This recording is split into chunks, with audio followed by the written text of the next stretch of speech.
It was the worst, sickening, pit-of-your-stomach falling through the floor feeling I've ever felt in my life. I knew immediately it was very bad. Did you think, how are we going to get ourselves out of this? No. My initial reaction was one of disbelief. I can't believe this is happening. This doesn't happen to me. What did you mean by that?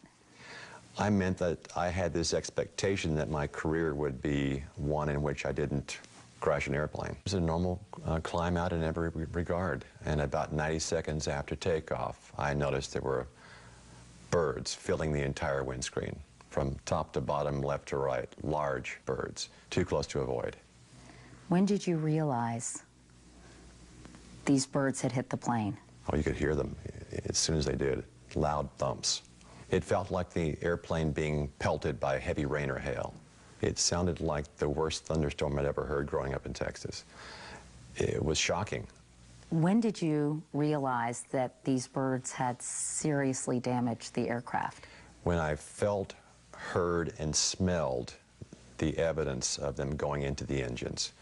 I heard the noises, I felt the engine vibrations of the damage being done to the engines, and I smelled what I described at the time, and I still would, as a burned bird smell, being brought from the engine air into the conditioning system of the airplane. Did you realize right away the engines are failing? Yes, it was obvious to me from the very moment that we lost the thrust that this was a critical situation, losing thrust on both engines at a low speed, at a low altitude, over one of the most densely populated areas on the planet. Yes, I knew it was a very challenging situation. And trying to make a runaway I couldn't quite make could well be catastrophic to everyone on board and persons on the ground. And my next thought was to consider Teterboro. What's over to our right? Anything in New Jersey, maybe Teterboro? Okay, yeah, off your right side is Teterboro Airport. Do you want to try to go to Teterboro? Yes. But it soon became clear he couldn't make it to Teterboro either. Turn right 280, you can land runway 1 at Teterboro.